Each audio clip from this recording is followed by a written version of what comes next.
All right, it's 4 o'clock. Let's go and get started. All right, good afternoon, everyone. How's everyone doing today? Good to hear. All right, so week 15. So we are really approaching the end now. So we're doing our third open foam activity today, and I will just say this one took quite a while to to make. This activity's kind of been in the works for several weeks now. Part of it is just just me being unfamiliar with the software and kind of finding best ways to use it. And another part is just finding a problem that's simple enough to even do as an activity.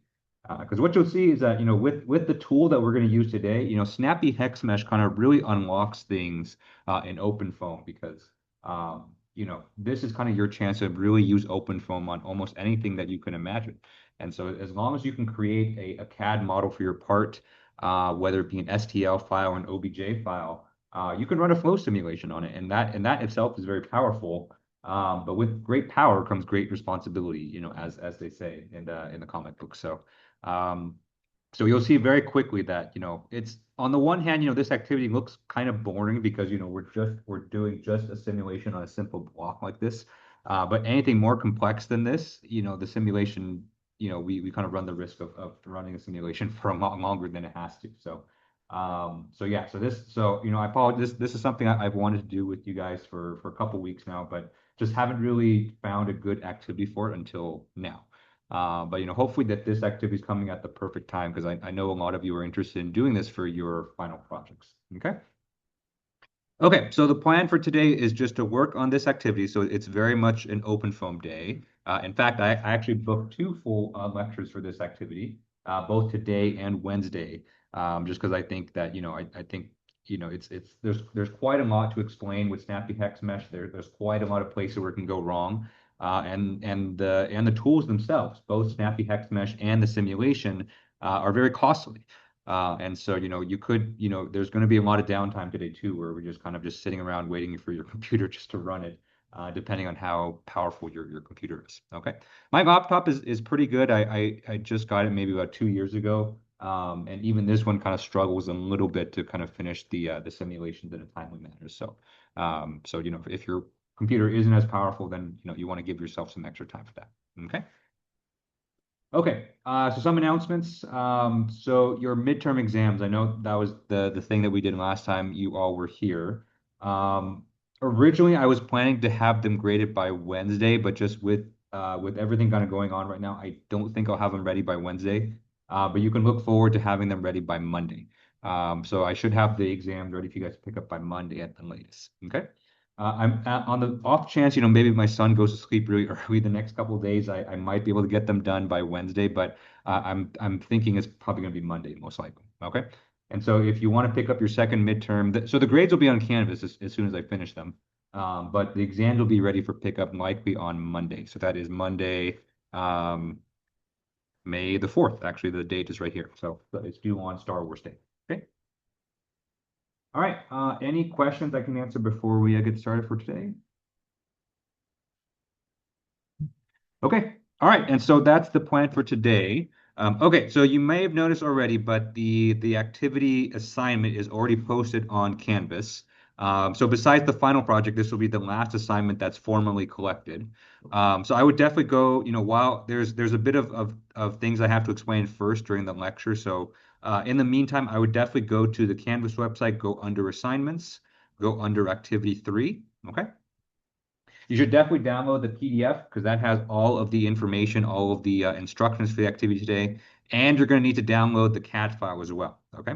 So the CAD file is just a very simple STL file. Just make sure that you have it handy on your computer for when we're going to use it later today. Okay. Okay. All right. So like I mentioned before that, the big kind of the big difference in this activity compared to our other two is we're going to be utilizing this tool or this utility within OpenFOAM called Snappy Hex Mesh. Okay. Now this is a very specific tool in OpenFOAM, and it's used to generate meshes on arbitrary geometries. Okay.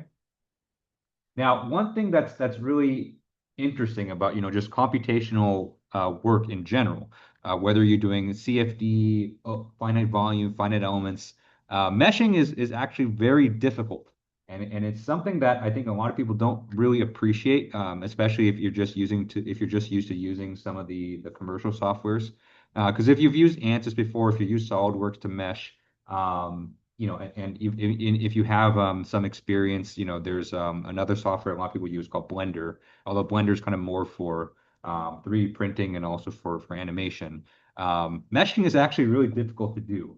And I think, maybe through this activity, you'll get kind of a better appreciation for how difficult meshing can be, especially when you have a very arbitrary geometry. Okay. So, meshing is not something we've talked about really in detail up until this point because our last two activities honestly have had very simple meshes. They're just rectangular domains. But once you start to get into, geometries that actually have curvature, that have some complex shapes, meshing is not easy. So the way OpenFOAM does it is that they've developed this utility called Snappy Hex Mesh. I will admit it's not the most intuitive activity. It's not the most intuitive tool or utility. That's part of the reason why this activity just took so long to develop. But it is the best one that's available in OpenFOAM, and so that's what we're going to use. Okay. Okay. So first thing I wanted to talk about today, before we even touch OpenFOAM or before we even touch our computer, is just to kind of give a brief overview in terms of what Snappy Hex Mesh aims to do. Just because it is kind of a complex tool, and so if you kind of understand kind of what OpenFOAM is trying to do when doing Snappy Hex Mesh, I think it'll help you debug errors. And errors do occur, and so you are going to run into issues with Snappy Hex Mesh. And so just knowing exactly what it's trying to do during the different phases, I think is really important to really kind of understanding it and debugging these issues. Okay. Okay. So the typical kind of situation that you have with Snappy Hex Mesh is the following, right? And so, when you want to use Snappy Hex Mesh in OpenFOAM, oftentimes you have some kind of CAD file or some kind of complex geometry that you want to mesh around. Okay. And keep in mind that, the way that we're using OpenFOAM and the way we're using Snappy Hex Mesh is that we want to run a simulation for the flow going around the object. Okay. Okay, so we want our flow line to look somewhat like that. Okay. So the first step that we need to do is actually to use block mesh, right? And so Snappy Hex Mesh and block mesh are not, they're not alternate uses for. In fact, block mesh is actually used to set up for Snappy Hex Mesh. Okay. So the first step that we need to do is to set up what's called a background mesh. Okay. So it's a mesh that's basically going to go all around the object. And so this mesh is fully structured. So you can see from this image here, we have just perfect kind of squares here. Okay. And so the idea with the background mesh is that this mesh should, first of all, be big enough to fully enclose your geometry, but also kind of give us a good baseline because, Snappy Hex Mesh itself is just going to be modifying this here. Okay. So there's a few really important points when you're developing your background mesh. Okay.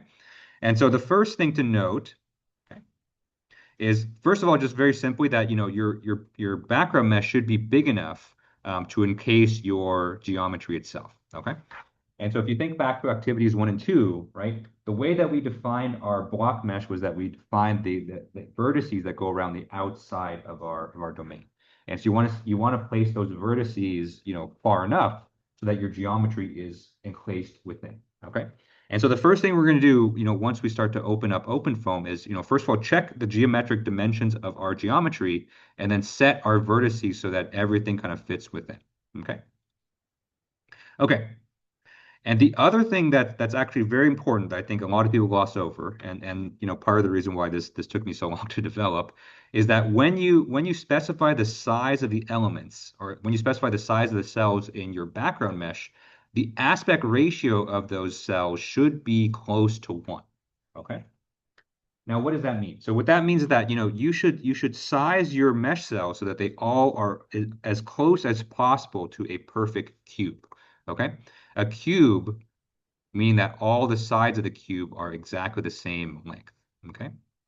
And so we have a length here, and a length into the page, okay? So you need to set your background mesh that your all of the structured cells in the mesh are approximately the same size on each length there. It doesn't have to be exactly the same. It doesn't have to be exactly perfect, but it should be as close to a cube as possible, right? What you want to avoid is that you want to avoid situations where you have kind of oblong cells here, right? So maybe like a rectangular cell that maybe looks like this. That's very short in one dimension, but maybe very long in the other ones, okay? So these types of cells here are actually very bad for snappy hex mesh and will actually cause a lot of issues. Okay?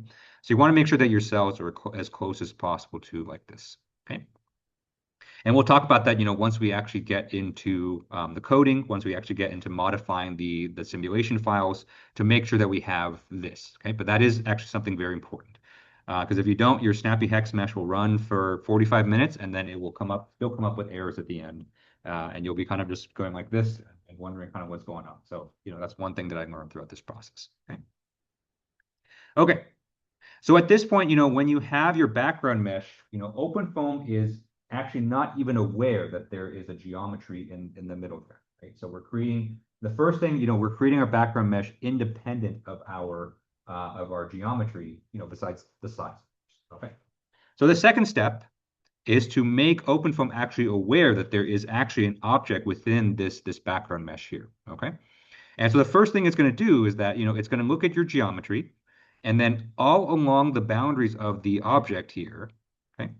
Because when you insert your CAD file into the background mesh, there's going to be an exterior shell around the geometry that defines the size and the shape and the volume of your geometry. Okay.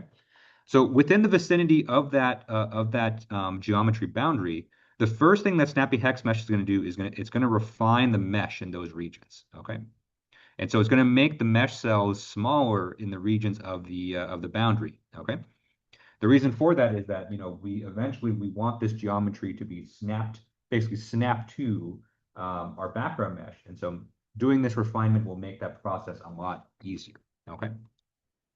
And even in general, whenever you have a solid object like this, generally you want the mesh in that vicinity, in that area of that geometry to be as refined as possible to make sure your flow is also resolved and accurate as possible. Okay. Okay, so step 2 of Snappy Hex Mesh is the refinement. Okay. Okay. After you've refined your the cells within the vicinity of the geometry, next step is cell removal. Okay.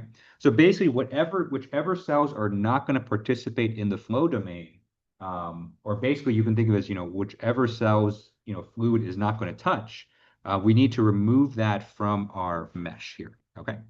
And so for this kind of very simple example here for a car, right? Remember, we want to simulate the flow of air going around the outside of the car. Okay. Right. We're not going to have any flow that's going inside the car, right? So otherwise that would be an internal flow, right? But for an external flow, any cells that exist within the geometry, we can just delete them and take them. Okay. Right. So that way, essentially we've created a blockage in the shape of our geometry, right? So if you think of activity 2, right? Activity 2, we had flow in that channel, right? Right, where we had this kind of blockage in the middle. And the way that we kind of modeled that blockage was that we kind of removed any mesh cells that were inside there to kind of force the flow to go around it. Okay. And so here, with Snappy Hex Mesh, we're going to do the same thing. It's just that instead of manually creating the hole or the blockage, we're going to have Snappy Hex Mesh kind of create that for us by removing all the cells on the inside. Okay.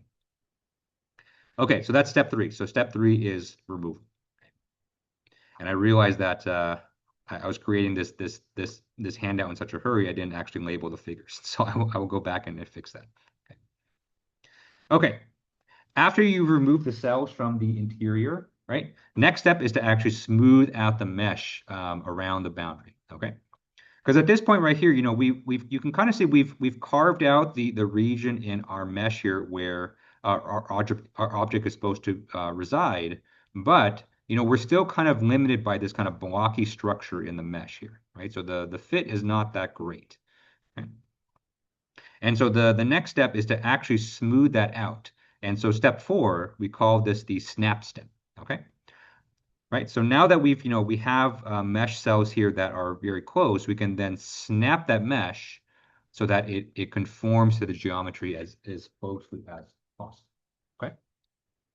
Right. So that's the idea. So the idea is to not have any kind of raggedy or riggedy edges to our mesh. We want it to be as smooth on the surface as possible. Okay. Okay. And so technically, after the snap step, you can technically stop at that point. And for this activity, actually, we are going to stop after the snap step. But if you wanted to have further smoothing of the mesh around in the region of the vicinity, in the region of the geometry, you can do what's called mesh layers. Okay. And so adding mesh layers basically will just grow the mesh within the neighborhood of the geometry. Okay. Just to add some further smoothing. But also to add some further refinement as well. Okay? Because one thing, especially with external flow over an object like this, is that boundary layers are going to form on the surface of the geometry. And so, even just for the sake of solution accuracy, it can be useful to build up some mesh layers along the surface of the geometry just to make sure that we're estimating things in the boundary layer more accurately. Okay. And that's pretty common, especially in my own work, doing what's called a boundary layer mesh is actually something that's important, especially if you want to compute things like surface quantities and shear stresses and things like that. Okay. Question? Oh, no, I'm sorry. All right. Okay, and so that's the process for Snappy Hex Mesh. And so, step 1, background mesh. Step 2, refinement. Step 3, removal. Step 4, snapping. And then step 5, the optional step is mesh layers. Okay. And so, we're going to be specifying settings and parameters for all of these steps, right? And so, before we even start to get to the nitty gritty, it's important to kind of understand everything that's going on. All right, any questions on the process for Snappy Hex Mesh? Okay, good. Okay, so let's get started then. So let's actually go, actually start modifying some things in OpenFOAM. Okay. All right, so just like we did for the previous 2 activities, we are going to start with a template. Okay, so luckily for us, there is a template within OpenFOAM that is very similar to what we're going to do, and that is the motorbike example. Okay. Okay, so first thing we're going to do is we're going to copy the template for the motorbike, and then we're going to copy it to our working geometry here. Okay, so actually, if you can turn off the light, that would be great. Thank you. Okay, so let me go ahead and zoom in here. Okay, so let me actually make a new folder here, just because my other folder is kind of messy right now. So I'm going to make a new folder called class activity.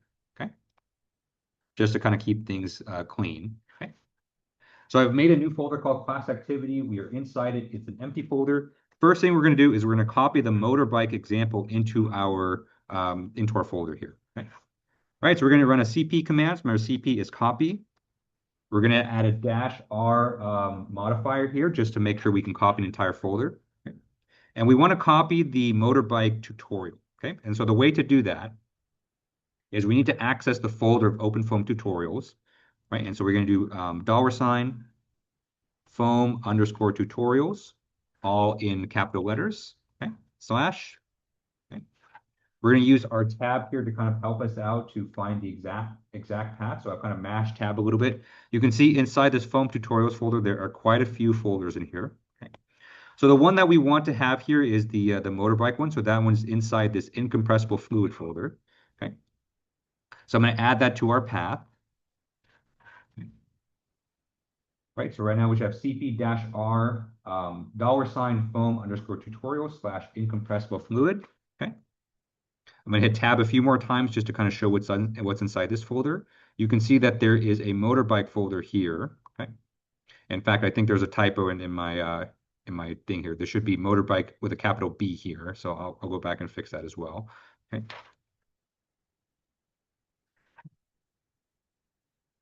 Okay. All right, so we have cp-r $foam tutorials slash incompressible fluid slash motorbike. So that's the folder that we want to do. Okay. We're going to copy that folder to our current location. So after you add motorbike to the file path, hit space and then period. And so that means we're going to copy that folder into our present location, which is period. Okay. All right, so I'm going to hit enter. Okay. And so after doing that, you hit ls. You can see we now have that motorbike folder here. Question, yes. After motorbike, there is no slash. Is that required? No. So the slash at the end is optional. Okay. Yeah. Yeah. So you only need the slash if you're going to add more to the path. But if you add it at the very end, then you can have it or not. Okay. Yeah. Good question. All right, so that motorbike example there, that's going to serve as our template. But we're not going to modify things inside that motorbike. Okay. In fact, if you want to later on, you can actually run the motorbike example here. Okay. All right, so this example is a little bit weird too because there's a folder within the folder here. Okay. Actually, so let me kind of show you what I mean by that. Okay, so if you go inside the motorbike folder, so it's CD into motorbike. You hit ls, you'll see that there is another motorbike folder inside here. Okay, just because there's several, this tutorial kind of serves a few purposes for OpenFOAM. It's an introduction to snappy hex mesh, but it's also kind of the first introduction to a lot of the turbulence models as well. So that's what this LES files is. Okay, okay. But then the motorbike, if you go inside the motorbike folder within the motorbike folder, right? You'll see that this has the familiar file structure that we're used to. So the zero folder, the constant folder, and the system folder. Okay. In fact, this tutorial here has an all run and all clean executable files to kind of make the run a little bit simpler, just because you have to run a few separate tools. Okay. Okay. But remember, we're not actually going to be doing, we're not actually going to be working in there. Okay. We're going to make our own folder here. So I'm going to run another mkdir command here just so that we can make a new folder. Okay. And I'm going to call this activity 3. Okay. But you can call it kind of whatever you want. That's just kind of the name that I'm going to have for this. Okay. So you go under activity 3. You can see it's an empty folder because we just made it. Okay. All right, so first thing we're going to do is we're going to copy all of the relevant folders that we need from the motorbike into our activity 3 folder. Okay, so I'm going to go inside the motorbike folder. Right, remember we need to go into 2 motorbike folders, so you can do cd motorbike / motorbike. Okay, so we're going to copy 3 folders here. So we're going to copy the 0 folder, we're going to copy the constant folder, and the system folder. Okay, so all 3 of these, because we need to specify all 3 of those for our block simulation. Okay, you don't have to copy the all clean and all run folders, although you're welcome to do so. But it's we're not going to use it for today. Okay. Okay, so remember to copy folders, we're going to do a cp command, so cp-r. Okay, we're going to have 3 objects here. We're going to have the zeros folder, we're going to have the constant folder, okay, and the system folder. Okay. So those are the 3 things that we're going to copy, and we need to copy that back out into our activity 3 folder here. Okay. Okay, so this is a little bit complicated, but we're basically going to go 2 levels up, right? So if we go 1 level up, so we do .. that's going to get us back into this motorbike folder. We do .. one more time. Okay. So that'll get us back within this folder class underscore activity. Okay. And then we want to copy these into the folder that we just created for activity 3. Okay. Right. And so we should have cp-r0 constant system into the location // activity 3. Okay. Okay. And so that copied the contents of those folders into there. And so let's just make sure that we did that correctly. Okay. So I did a couple cd ... commands just to kind of move up in the chain of the path. We're now back inside the class activity folder. All right, so let's cd into activity 3. And you can see that we have the folders that we need to. So 0 constant system. Okay. All right, so just like we did in activity 1 and activity 2, this is our template. And so what we're going to do is we're going to modify these files in order for them to suit our needs for this particular simulation. Okay. All right, any questions on this so far? Okay, good. Okay, so actually first thing we're going to do is we're going to import our CAD geometry into this project here. Okay. Okay, so to do that, we need to be inside the constant folder. Okay. And so I'm going to do a cd command. Actually, let me clear first. Okay. All right, so first thing I'm going to do, I'm going to cd into the constant folder just to make sure that we are inside there. Okay. And so inside the constant folder, you can see we have 2 files here. So first we have momentum transport and physical properties. So those are files that have been present for activity 1, activity 2. Okay, we're not going to do too much with them. But you can see that there's another folder here called geometry. Okay, so we want to go inside this geometry folder. Okay. Right, so right now it's blank. So it doesn't even have the motorbike file. And so that's something that's actually copied at runtime for OpenFOAM. But for our case, we're actually going to copy our sanding block geometry directly into this folder. Okay. Now the easiest way to do this that I found is to just make use of the Windows Explorer, just because it's a little bit easier to kind of move the file here. Okay. So I'm going to run the command explorer.exe and then dot. Okay. And so remember what this command does? This command opens up the Windows Explorer right into this folder here. Okay. Okay.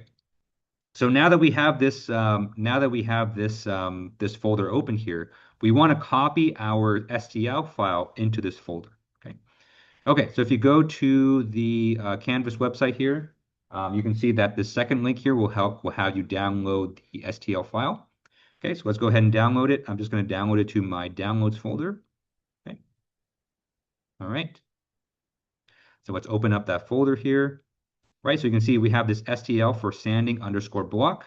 And so let's copy that into our geometry folder here. Okay. Okay. So this is the Windows Explorer that we just opened up from our terminal. This links to our activity 3 geometry folder. Right, so I'm just going to click, drag, and drop this STL file directly into that folder. Okay. Okay. And so after doing that, you should see that sanding block there. And if you go back to your terminal, right, you hit an ls command, okay, you'll see that there is our sanding block geometry.stl right there. Okay. And since we used the Windows Explorer, it was kind of an awkward transport. So you might have an additional file here. Don't worry about this extra file. This file here is just kind of an artifact of the Windows Explorer. It's a hidden file. It's not like it does anything. But the most important thing is that your sanding block underscore STL file is inside this folder. So it should be in the folder activity 3 constant geometry. Okay, everyone able to copy their geometry into that folder? Okay. No? Still working on it? I got stuff. Okay. Let me go around. We can kind of pause here for now. If you're having trouble on Zoom, just drop something in the chat, and then I'll come around and help you guys out too. So,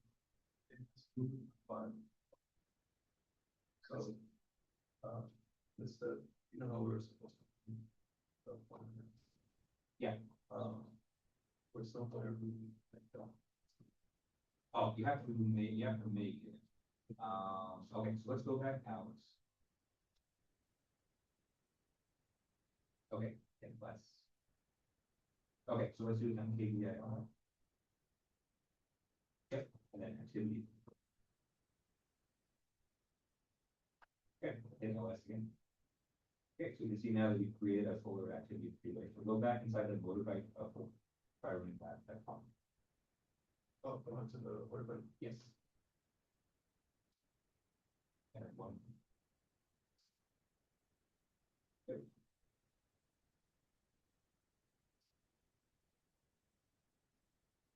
Yep.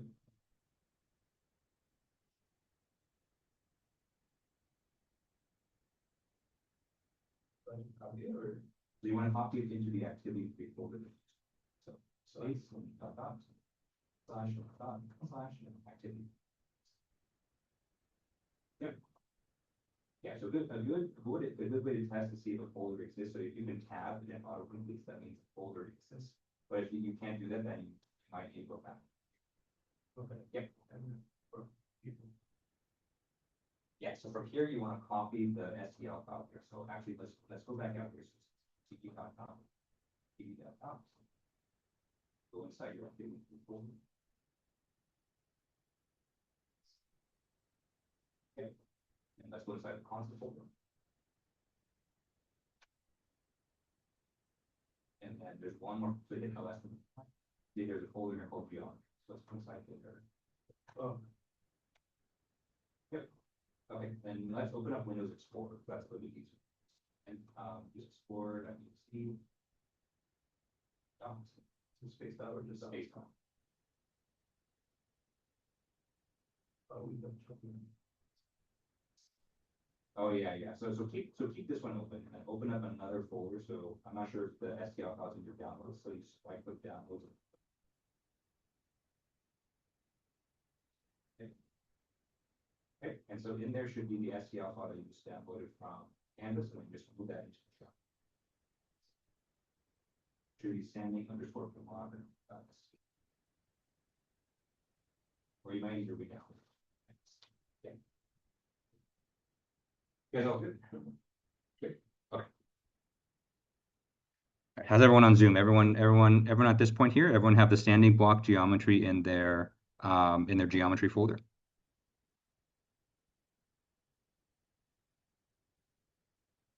Cool, great. Okay, so first thing we need to do actually, and for this activity, technically it's not necessary because I give you the dimensions here. But if you're going to be using Snappy Hex Mesh on a geometry for your own, especially if you're going to do this for the final project, we need to know the physical dimensions of the part that you're doing. Okay, because this is important because we need to basically define our background mesh around our geometry. Okay, so we need to open up this STL file and we need to find out just how big is it going to be. Okay. Now, there's several ways that you can do this, and so if you have a CAD software on your computer already, let's say you have SolidWorks, or let's say you have AutoCAD or Blender or something like that, you can use those. But I don't have SolidWorks in this computer, so we're actually going to use ParaView. So ParaView is ParaView is the software that we've been using up until this point to view our simulation results. But you can actually use that to inspect your geometry. Okay. Now, the thing that's going to be a little bit different here is that we're going to be using ParaView, but we're going to be using it kind of divorced from OpenFOAM. Okay.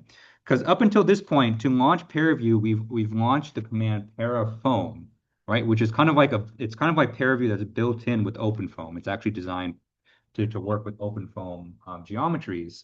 But we haven't actually created this project yet, and so we need to launch ParaView the software itself. So we need to do ParaView the command. Okay, but likely you guys don't have it installed just yet, and so I'm going to have you guys install ParaView just by itself, kind of outside of OpenFOAM. A little bit redundant because OpenFOAM has it already installed, but it's useful to have ParaView outside of OpenFOAM just to have as a tool. Okay. And so if you already have ParaView installed, you can just type ParaView and hit enter and open ParaView. But I think most likely if you've just been following along with the activities, you probably don't have it yet. Okay. So to install ParaView, we're going to be running this command here. right? And so remember, this is a command that we used, back when we first learned Linux, maybe about a month and a half ago. So we're going to do sudo apt-get install paraview. Okay. So this command here is basically just the command within Linux to install something from the Linux App Store, I guess you can say. And the tool that we're going to install is paraview. Okay. Now for me, if I run this command, it's not going to do anything because I already have it installed. Okay. All right. It's also going to ask you for your password, so make sure that you do input that. Hopefully you haven't forgotten your password yet. Okay. So you can see for me, when I run the command, nothing happens because I already have it installed. But for you, when you run the command, it may ask you, do you want to install this software? And so you hit Y, you hit yes, and then it'll install. Okay. So luckily, ParaView is not that heavy. It's a fairly lightweight software, which is kind of amazing for all the things that it does. But it's good to download ParaView at this point. Okay. So go ahead and install that, and then while you are installing that, I'll go ahead and kind of show you what you need to do. So technically, for this activity, you don't need to actually use ParaView because I'm going to show you what you're going to do. But I'm just showing this to you just in case you want to use this for the final project. Okay. Okay. So I'm going to launch ParaView. Okay. So I'm going to type in the command ParaView by itself. I'm going to hit enter. Okay. And so that's going to launch the ParaView application here. Okay. So you can see it's a very similar interface. In fact, it's exactly the same. The only difference is that since this is not linked to one of our OpenFOAM projects, there's nothing here in the pipeline browser just yet. Okay. Okay, but we are going to load something in, and what we're going to load in is our STL file that we just downloaded. Okay, so to open up a file, you're going to click on this button right here, right? So it's a folder with kind of like a blue arrow on top. Okay, okay, okay. And so when you click that, assuming that you launched ParaView from inside the geometry folder, you should be able to see the sanding block STL file right away. Okay, if you don't see it, you may have to manually navigate to the folder where you have it downloaded here. Okay. Okay. So I'm gonna go ahead and open that. I'm gonna hit OK. All right. I'm gonna hit apply just to make sure that it's loaded within ParaView. Okay. All right. So now we can view the geometry on which we want to run our simulation. Okay. So it's a very simple sanding block. I literally just downloaded. I just searched up simple block STL file, and this is the simplest one I could find. The simplest one that wasn't just a cube, right? And so this is kind of our good little guy here. Okay. I think it's meant to have like a curved sandpaper on the bottom, so you can actually sand like a curved surface. Okay. Okay. All right. So you can see, this is our geometry in all its glory. We're not actually going to be doing any analysis here. The only thing we're going to be checking here is we're going to be checking the physical dimensions of the part. Okay. Now, one way you can do that, just like we did in activity 2, we can turn on the axis grid. Okay, so let's go ahead and do that. Okay. Right, so from this axis grid, you can kind of see just how big the part is in terms of its dimensions. Okay, so you can see how wide it is in the X direction, how wide it is in the Y direction, and how tall it is in the Z direction. Okay. Right, so you can go based off this, but a more clear picture here can be found if you click on this information tab. Okay, so this information tab has several pieces of information. Right, so first thing it shows you is the number of cells that comprise this geometry. Right, next thing it shows you is the amount of memory or the size of the file. Right, so this file you can see is very light. It's only 124 kilobytes. Oh, question, yes. Just quick, we don't have access to the software where this was made. How do we know what the units are? That's a great question. So if you don't know what the units are, you can definitely just use some common sense, right? So usually for the most part, it's going to be in some kind of SI units. You can kind of assume that to be the case. And so, for this simulation, actually, we're going to be running with a massive kind of sanding block just because we're assuming everything is in meters. But if you don't have access to the original kind of dimensions, I would definitely assume that's in SI units, and then just go based on your intuition. Yeah, so most of the time it's going to be in meters or centimeters. That's the most common. Yeah. Okay. But you can see the most important aspect of this information tab here is the bounds. Okay. So this tab here will show you kind of the bounds of our block here. Okay. So you can see that our X coordinate goes between minus 37.096 to positive 37.096.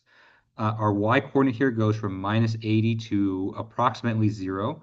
Okay, it's a little bit hard to see, but it's minus 1 times 10 to the minus 14, which is essentially 0. Okay, right? And then our z direction, our z component goes from minus 2.85 to 31.7419. Okay, so it's about, 34 meters tall. Okay? So if you didn't, so for those of you on Zoom, for those of you that can catch that question, right now these are kind of just unitless numbers here, right? And so the question is, how do you know which unit system these are in, if you didn't have access to the original file, or if you're kind of using a file that you are not really using, right? And so the simplest answer I can kind of give for that is just, kind of use common sense in terms of, what this geometry represents, what the approximate size of it will be. Okay. Now, just to keep things simple for this activity, we are going to assume that everything is in meters, right? And so having a sanding block that is 74 meters wide, obviously is not realistic, but we're just doing that just to keep the simulation simple. Okay.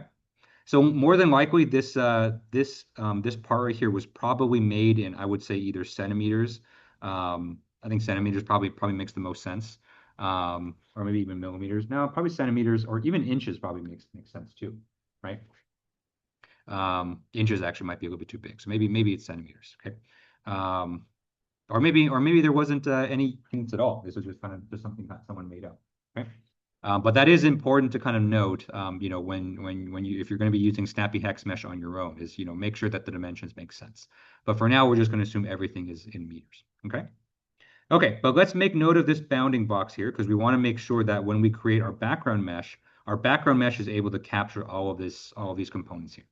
Okay.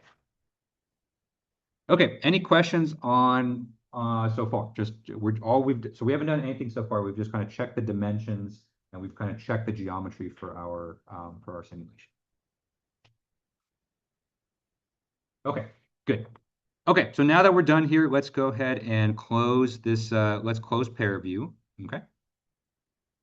Okay, so now we're back inside inside our activity here. Okay. So now we're finally ready to start our background mesh. Okay. Okay, so let's go back out here. So let's do cd dot dot cd dot dot cd dot dot. Okay. Okay, so we're back inside the folder here. This is our base project folder. So this is where our 0, our constant, and our system folder is. Okay. Let's go inside the system folder. Okay. All right, so inside our system folder, you can see I've hit an ls command, and you can see that we have a lot of familiar faces here, right? So we have our block mesh dictionary file, our control dictionary file. We have files here for the FV schemes, FV solution, okay? We have some other files here, but we are going to delete a lot of these, okay, because they're not really necessary for the simulation, okay? But one file that we're not going to delete here is this new settings file here called Snappy Hex Mesh Dictionary. Okay, so that is a file that we're going to use. We're not going to get to it right away, but that's where we are going to spend the majority of our time to modify things for our mesh here. Okay, but first we need to set our background mesh, and our background mesh is going to be done within the block mesh dictionary file. Okay. Okay, so let's go ahead and open up Block Mesh Dictionary. Great. I'm just going to do it within Vim, but if you feel more comfortable with a different text editor, you can just do, same thing we did in Activity 2. You can do explore.exe dot, right? And then you can just open up Block Mesh Dictionary in so let's say Notepad, okay? Right, so you can do that if you feel more comfortable, but I'm just going to do things within Vim just because, we're not going to make too many changes, okay? Okay. All right, so this is our familiar kind of block mesh dictionary file. This is our third time we've seen this. Okay, there's not too much we're going to change here. The main things we're going to change here is we're going to make sure the vertices are big enough just to make sure we encapsulate our full geometry. Okay, we are going to modify things with the mesh here just to make sure our base mesh is all good. Okay, and then we'll go from there. Okay, okay, so let me actually go back to the PDF here just for a second, just to kind of show you where I'm at. Okay. Okay. All right, so first thing we're going to need to do is we're going to need to make sure our background mesh is big enough to encapsulate our geometry. Okay. Okay, so if you go back to the bounds for our geometry, we know that the x component goes between minus 37 and positive 37. Okay. Our y component goes between minus 80 and 0, and our z component goes between minus 3 and about 32, okay? All right, so we need to make sure that our background mesh is big enough in these directions, and we need to make sure that our background mesh is actually big enough to capture all of the flow, okay? So basically, the box that we're going to be putting around our geometry not only has to hold the geometry, but it has to also be big enough to basically be able to show us all the interesting flow phenomena, okay? Okay, so for that reason, I've chosen these as the bounds for our background mesh. So our background mesh should go, our x component should go between minus 100 and positive 100, okay? The y component of our background mesh, since that is the longest dimension, is going to go between minus 500 and 500. And the z direction is going to go between minus 3 and 100, okay? Okay, so you can see I've made these quite a bit bigger than the physical dimensions of our part, just to make sure that everything is kind of fully encapsulated, okay? I may have gone a little bit overkill with these, and so, probably for most practical cases, you don't need a mesh that's this big. But, I made it kind of excessively big on purpose, just to kind of illustrate to you kind of how this is done, okay? Now, the only exception to this is going to be the lower bound on the z direction, okay? So you can see for the lower bound on the z direction, I've chosen minus 3 for that lower bound, which is very close, if not almost exact, to the lower bound on our geometry here, okay? Okay? Question, yes. Uh, you setting it to like negative 100 to 100, does that make our simulation significantly more expensive or? That's a great question. So the question is, just because I made the background mesh so much bigger, is that going to make things more expensive? You'll be surprised. Actually, it doesn't, because the majority of our background mesh is actually going to be very coarse. And so for all of the mesh cells that are far away from our geometry, we're going to keep the mesh very coarse there. And so they're actually not going to contribute much to the simulation costs. Yeah, great question. Mhm. Okay. And so you can see the only kind of dimension here that I've kind of made an exception is z, and that's because our sanding block here is meant to be sitting on the ground, right? So it's not a block that's just floating in the air. We're assuming that it's sitting on a table or it's sitting on the ground or something. Okay. And so since the ground kind of puts a lower bound on the on the floor, or you can say it literally sets the floor for our simulation. We want the lower bound of the box to be as close to the bottom of the edge of the block as possible. Okay. And so if you want to be even more precise, you can set this to be minus 2.85 instead of minus 3, right? So that'll put you right at the bottom. But just because I like whole numbers, we're going to use minus 3, which is going to say close enough. Okay. Okay, so we need to set the vertices so that it kind of creates this box right here, okay? Okay, so the box we're creating here is very simple, so that this actually harkens back to our activity 1. So we only need to define 8 vertices for our background mesh, okay? Okay, so I use these vertices here, so you can see I've kind of progressed, and so I made ones kind of on the ground level first, and then I went up here, right? So you can put these mesh points in whatever order that you want, but if you want to kind of copy kind of the code that I've written, I've used this order here. Okay. Okay, so let's input these into Block Mesh Dictionary into the appropriate section here. Okay, so I'm inside Vim, and so I need to hit I. Okay. Okay, so point 0 here is going to be minus 100, minus 500, and minus 3. Okay. That's going to be point 0 here. All right, next one, we're going to move over to the right. So we're going to move along the x direction. So this is going to be 100, minus 500, minus 3. Okay. This is going to be vertex 1. Okay. Next, we're going to move up in the y direction. So this is going to be 100, positive 500, minus 3. Okay. This is vertex 2. And then finally, we come back in the x direction. So this is going to be minus 100, 500, minus 3. Okay. Vertex 3. Okay. So you can see that these coordinates that I put in match exactly kind of the cube that I've kind of drawn here. Okay. Okay. So this is something I definitely recommend that you do, for your final project. It may seem excessive, but drawing out kind of where your vertices are is very helpful, especially as you're defining your boundary condition faces here. Okay. Okay, and then we have the other 4 points as well, right? So for the other 4 points, we're going to move up in the z direction. right? So we're going to go to the upper levels of our domain, which is 100 here, right? So we have minus 100, minus 500. Z component is positive 100 there, okay? Okay. For 0.5 here, we have 100, minus 500, and 100 here. And we have 100, positive 500, 100.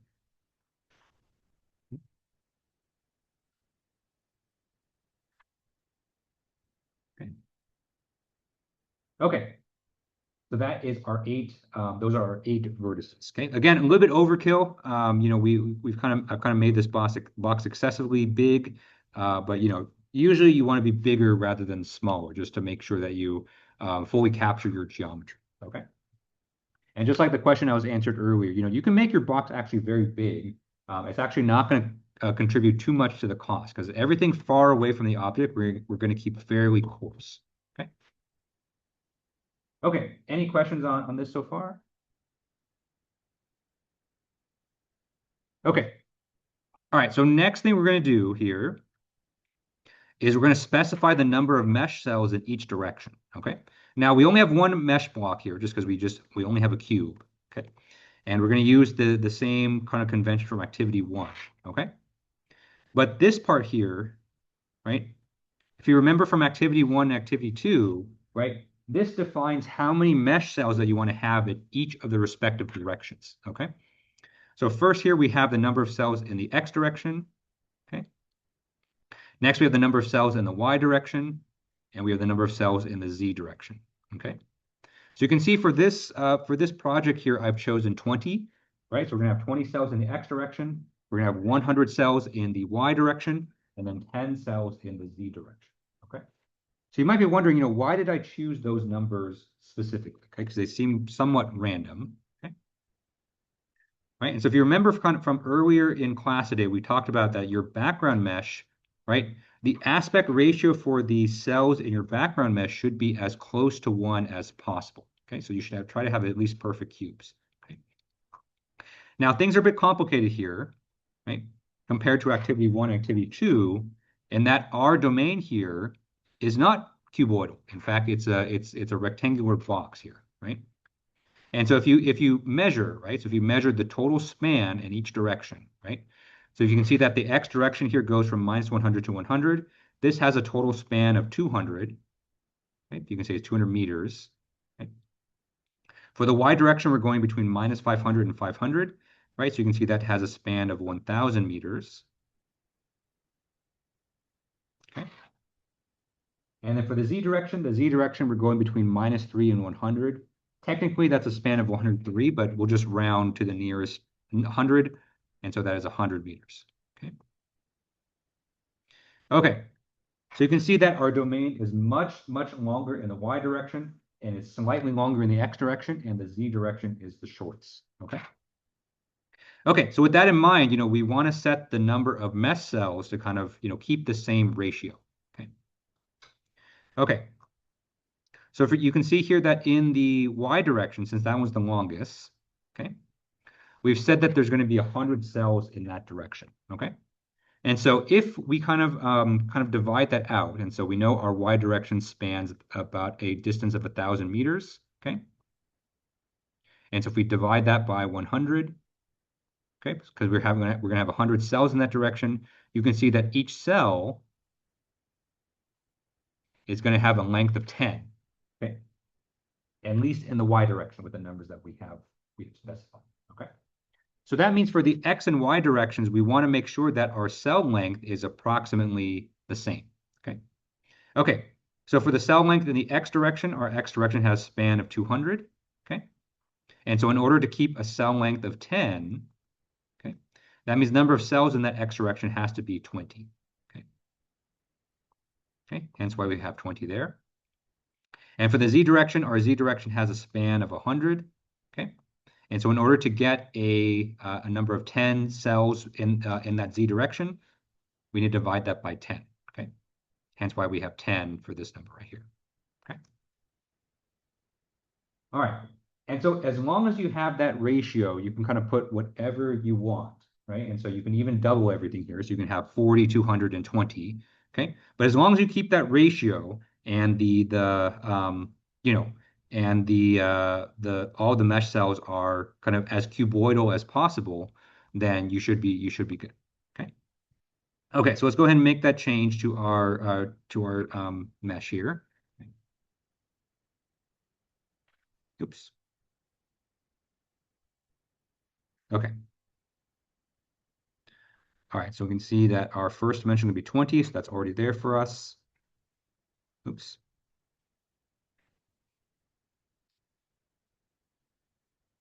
Okay, so you can see here that I've changed the number of mesh cells to 20, 100, and 10, just to keep things as cuboidal as possible. Okay, and we're not going to add any grading, so our grading is going to be 1, 1, 1. In fact, grading will actually harm us here because we want all of our cells to be the same in each direction. Okay, uniform all through. Okay, any questions on that part there with the number of cells? Okay. Okay, so that part there, keeping that ratio the same, I think is probably the most important thing to make sure that your snappy hex mesh runs smoothly. Okay, it was the thing that was giving me fits for weeks, just to kind of just trying to figure out what was going on. I tried all manner of things, but it ended up being somewhat of a simple solution. Okay. Okay. All right. So the last thing we need to define here are the boundaries. Okay. Right. And so we basically need to define all the separate faces and what those faces are going to be used for. Okay. So this here we have 6 faces, right? Because we have just a box. And so we need to define what each of them are going to do, give them a name, and then define a special type for each one. Okay. Okay. So if you look at remember we obtained this file here from our motorbike example, right? So you can see that the motorbike already has names for each of the 6 faces that we need. So front and back, the inlet, the outlet, the lower wall, and the upper wall. Okay. We are going to change which numbers or which faces that are correspond to each of these faces here. Okay. So for instance, the front, right? So for the motorbike case, the front was given by face 3762. Okay. And so that is basically this face right here. Okay. So the one in the back, right? But because we number these a little bit differently and because our sanding block is kind of oriented a different way, we're instead going to define our front face to be 1562. Okay. Which is basically this face right here. Okay.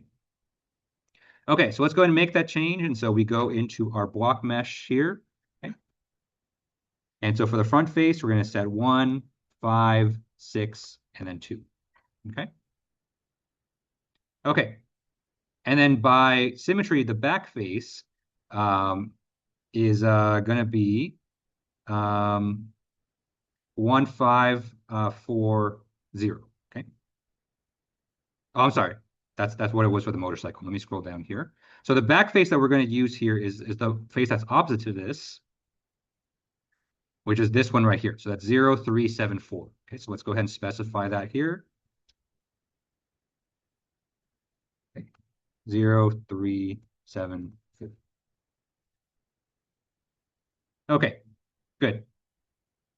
All right, so the inlet face, and so let's go down here. So you can see the numbers here in a little bit different order, but shouldn't make a difference. Okay, so for the inlet face, we're going to specify that to be the face 0, 4, 5, 1. So let's go ahead and make that change here. Okay. So inlet is going to be 0, 4, 5, 1. Okay. Our outlet face is going to be 2, 3, 7, 6.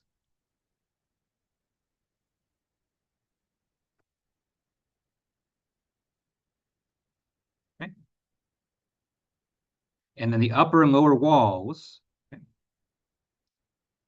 So the lower wall in this case is going to be the same. So the lower wall is 0, 3, 2, 1.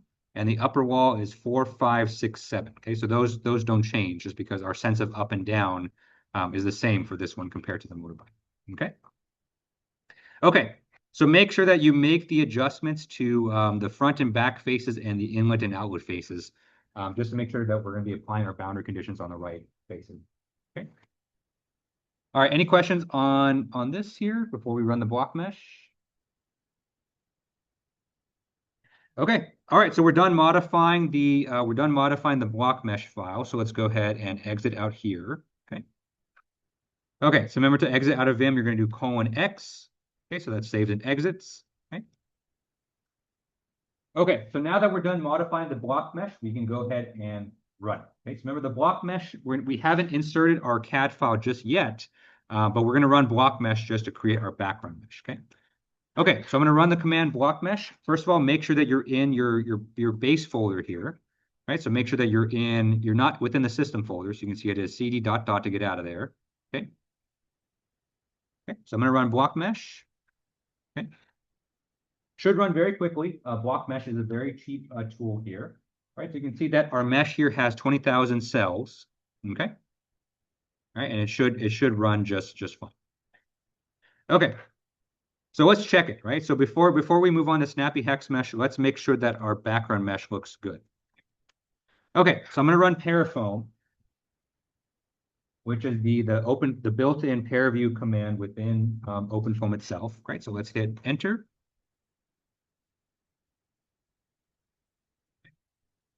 Okay, so I'm gonna go ahead and hit apply.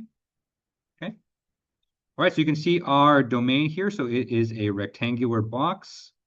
Okay. All right, so let's check the mesh here. So remember, we want to make sure that our mesh cells are as close to cubes as possible. Okay, so to check the mesh, remember one thing we can do is we can change the viewing mode here, right? So from surface, we're going to change it to surface with edges. Okay. So that can show us the edges of our mesh here, right?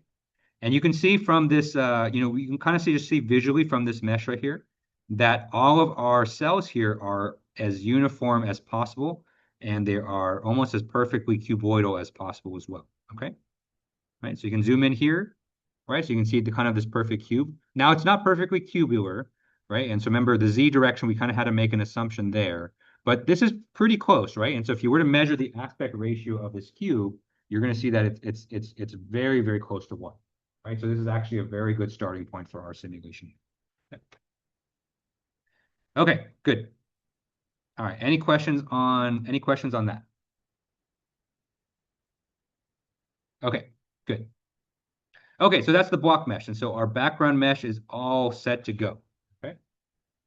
Now the fun part, right? So now the fun part is going to be modifying the snappy hex mesh directory or dictionary, which is completely new for this activity. Okay. Okay, so let's go back within the system folder. So I did cd system. Okay. Now we're going to look at the snappy hex mesh dictionary file. Okay. Okay, so I'm going to open up in Vim. You can open up in whichever text editor that you want. You can open up Notepad, right? This is a fairly long file, right? And so opening up in Notepad, if this is your first time, is definitely not a bad idea, right? But since I'm a professional, and professional meaning I learned how to do this over the weekend, then we're just going to do it in Vim. Okay. All right. So this is the snappy hex mesh file. And so we're not going to finish talking about it today, because if you kind of scroll down here, you can see there's a lot to cover here, right? So we'll start the discussion today and we'll finish it up on Wednesday. Okay. But we got to start somewhere. So let's go ahead and start talking about this file right now. Okay. Okay. So just like we typically do in our previous activity, since this is a new file for us, I'm just going to go kind of section by section and kind of explain what each section does. Okay. Okay. All right. So first thing we're going to set here is we're going to set these flags that tell OpenFOAM which steps of the snappy hex mesh to run. Okay. Okay. So you can see that here that there are 3 flags for us to set, right? So what the first flag is to specify whether we want to do a castellated mesh. Okay. Next step is the snap step, and last step is the boundary links. Okay. Now, if you look back to kind of what the steps for snappy hex mesh are, the castellated mesh here actually contains 2 different steps here. Okay. So castellated mesh, this has the first step for the refinement. Okay. Okay. So that was a step where we go around the edges of our geometry and refine all the cells within the neighborhood of that part there. Okay. right? So I named it step 2 because step 1 was the background mesh, which we just did, okay? Right, the next step that's part of castellated hex mesh here, or castellated mesh, is the removal step. Okay. Okay. Remember, another part of snappy hex mesh is we need to remove any cells that are not going to be part of the flow domain. Okay. So for our case, that's going to be any cell that's within the interior of our domain. Okay. All right. So the next step here is the snap, right? And so this is step 4, which is our snap. Okay.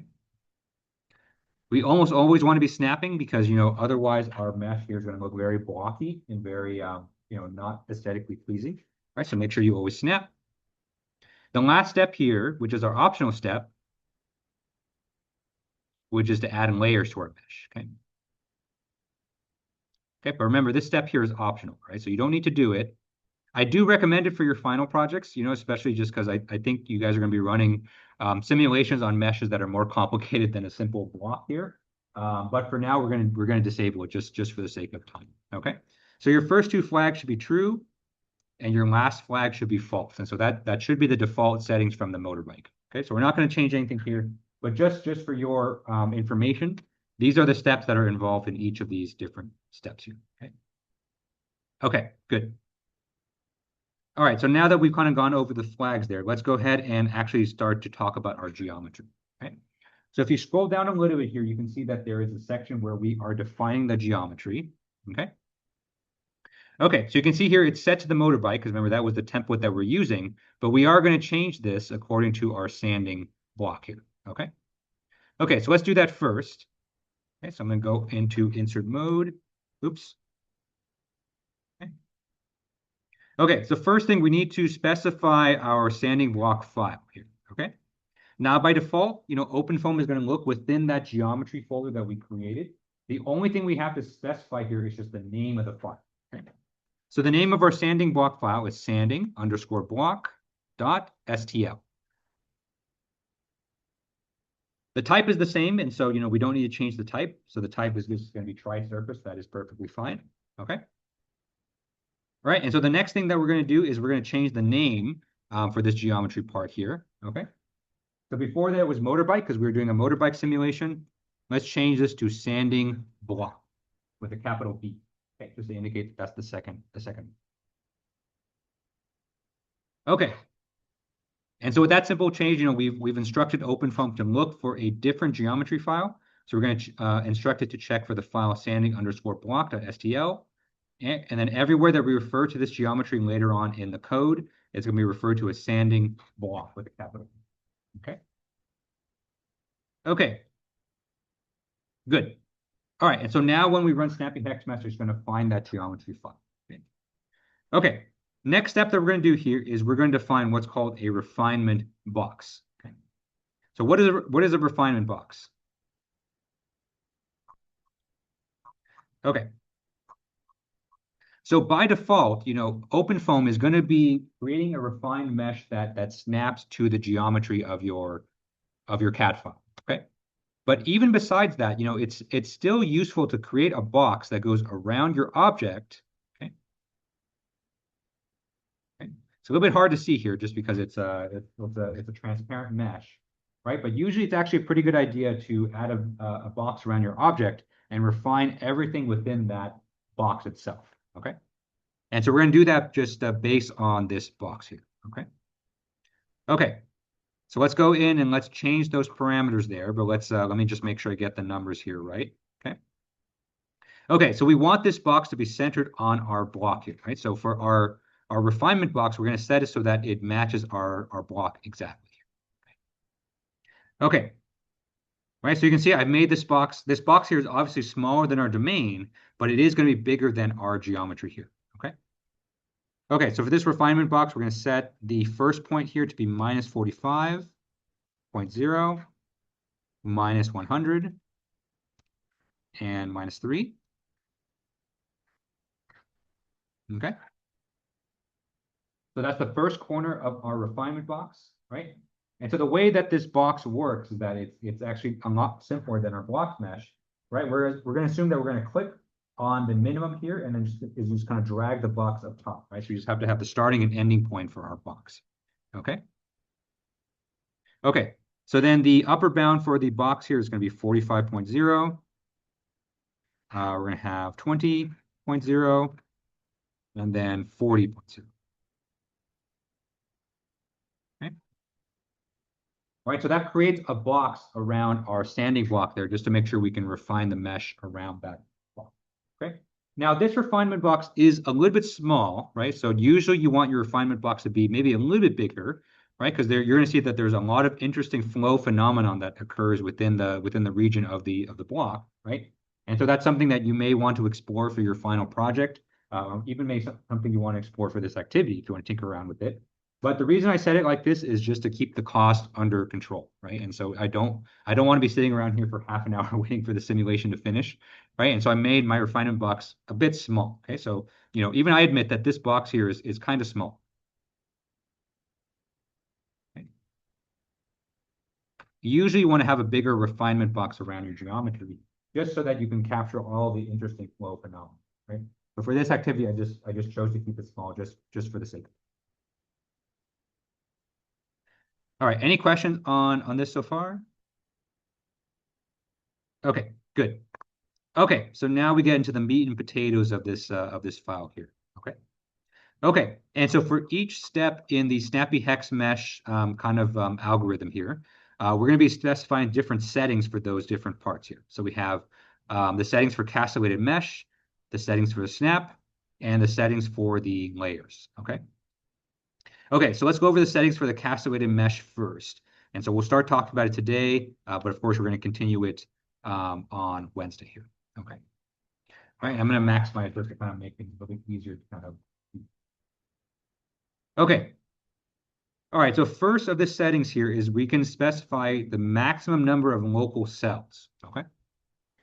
Now for our activity here, we're not going to do anything with this setting because this is mostly for cases where you're running your simulation in parallel, right? So if you're going to be running multiple processors to run your simulation, right? This setting here will help with the load balance, just to make sure that there's not one processor that's handling the whole of the work.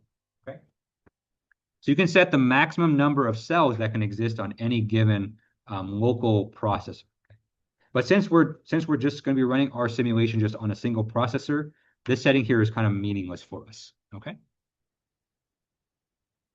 Okay. All right. Next setting that we're going to change here, this one's actually very important, is the max number of global cells. Okay.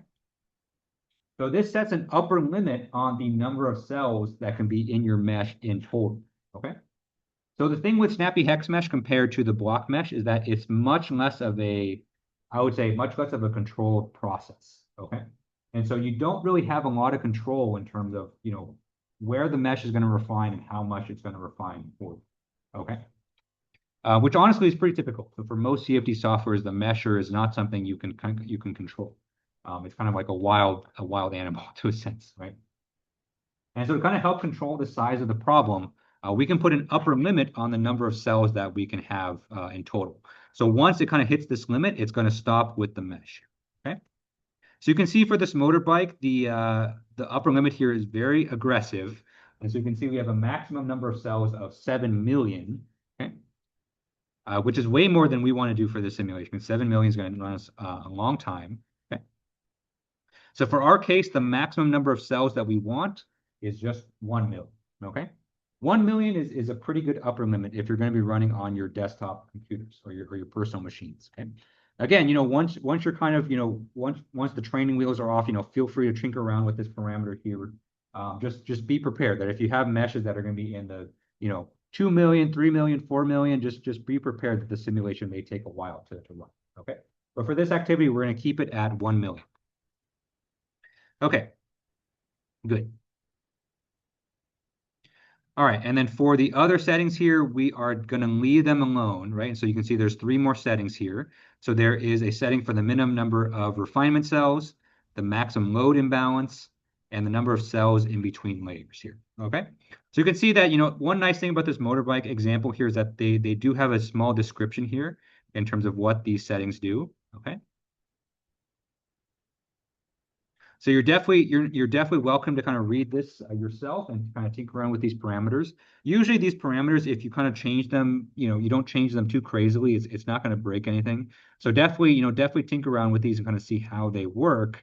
But for our activity, we're just going to kind of leave them to their own devices. Okay? Or I guess leave them to their default values. Okay. All right, but the main thing you have to change is just the maximum number of global cells. Make sure you reduce that, right? You don't want to be running a simulation with 7 million cells. Right? 1 million is the max that you want to do. Okay, any questions on this so far? Okay. All right, so we are almost out of time, but I do want to get to kind of the next most important part right here. Actually, we'll explain that next time, okay? But I will explain this part right here, which is a feature that we're not going to use, right? So the feature is actually called features, okay? And so for certain geometries, you may want to refine your mesh around certain features of the geometry, right? So if there's certain edges or certain kind of portions of the geometry that have more complex geometries, right? A lot of times you want to refine the mesh in those areas, okay? Okay, so you can do that, and so you can do that through this features feature, okay? But this requires a special kind of file called an emesh file, okay? Now, we won't go over how to create this emesh file. This is something you can also do within OpenFOAM itself as well, but you need to run a separate utility for this, okay? So to create an emesh file, you need to run a tool called surface mesh or surface features, just like that, okay? So this is another tool within OpenFOAM. It's another tool that unfortunately we don't have the time to go over. If this class went on for another 5 weeks, we could definitely go over that, but that's not something that we can do here. Okay. So you can see for the most part, this part here is commented out, but this is something that, if you did want to use it for your project, there is documentation on this, but you shouldn't have to. Okay. This is kind of for fine tinkering approach. Okay, so unfortunately, that is all the time we have left for today. So when we come back on Wednesday, we will finish up this activity, right? And so we'll go over the refinements and all the snapping features, and then actually run the simulation. And then you'll actually get to see. I think this will be the most exciting simulation that we run, partially just because it's going to take probably 5, 6, 7, 10 minutes to run. But the results I think are cool for the week. Okay. All right, so thank you guys for coming today. Hope you guys have a good rest of your day, and I will see you guys on Wednesday.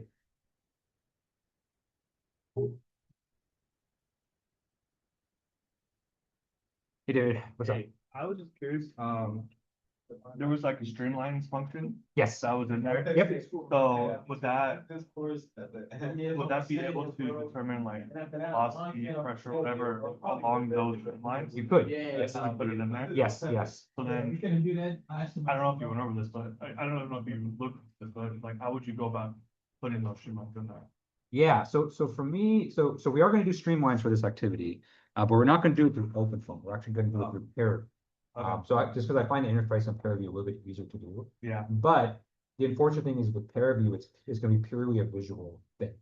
But a lot of times you do want to plot things like velocity, pressure along a stream. Yeah. And so you'd have to go through OpenFOAM for Parity. But I think that's a little bit hard to do. So we're not going to go through the OpenFOAM streamline. We're just going to use the Parity. But it is possible to do. It's just a little bit hard to do with it. Yeah. And so, and then just if we like for like a fan and you have like an in the outlet and it's a typical fan going up. Yep. Would you be able to do different meshes along each section and then put like the boundary layer conditions on there? Oh yeah. And then refine it so like the fan would have more of the meshes. Oh yeah. Yeah, and that's all possible in OpenFOAM. Oh yeah, yeah, and in fact, most time you would want to do that, especially if you have especially if you can have the fan actually move. Yeah. And so with that was going to be another question. with the moving, you can do a moving mesh in OpenFOAM too. Oh, okay. But moving mesh simulations are very, very expensive because you can think of that like every time step you're basically recalibrating the mesh. Yeah. And so you're going to see just running one snappy hex mesh on a simple thing like this, it's going to take a couple of minutes. And so if you're doing that for every time step, if you're going to be running 5,000 time steps, that's really, really expensive. But those simulations are very, very cool. All doable in OpenFOAM? It is, yeah. But the question is, whether you have the compute power to do it. So you probably need a supercomputer for sure. Okay. Okay. Cool. Thank you. Yeah. Hey, Johnny. Look, What's up? I have a question. Yeah. Do you know about the NASA Glenn Research Center Yep. internship? Yep. Okay, 'cause I had my interview today with Dr. No. Okay, great. And it went really well, but no promises. But he was saying basically that the internship is for graduate and undergraduate students. Yep. Where he asked me if I would like what I was planning to do in the future, and I told him that I plan to continue my education elsewhere in Okay. the future. Mhm. But he was telling me like for you to get this internship, you need to be, I believe, in some theory class. He was saying. I don't know the exact requirements, but everyone that's in the program now is actually is Cal State Fullerton student. Um, they're either continuing on as an undergrad or continuing on as a grad student here. I don't know if we're going to support students that are doing grad school elsewhere. Yeah, Um, and he did tell me that. Yeah. So he asked me like, are you willing to commit to become a grad? I see. I see. And I told him, yes, most definitely. If anything, that's a step into the right direction because I know that some students they say that in return to continue their education, that they get too comfortable. So I was like, if anything, this is a good. I see. But I just wanted to see if you're able to navigate me through that process. You were saying that I needed to enroll into the theory course. It's you need to enroll in a thesis course. Yes, the thesis course. Right. So the thesis course is interesting. It's not a traditional course where you're doing. It's basically that's going to be your research project. And so the thesis course is basically you sign up for it. You have an advisor, which is going to be me actually. So that's kind of so Dr. No's kind of the overarching head, and I kind of handled more the minutia of the advising. And then we basically use that course to do your research project. Gotcha. And then so the research, we can talk more offline, but basically the expectation is that, especially for NASA Glenn, is that you're going to go to travel to Ohio. Right. You're going to do all your tests there.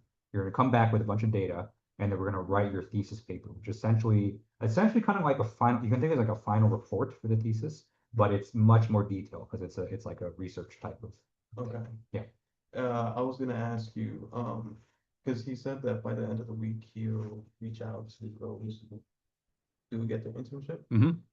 In that case, if I were to get it,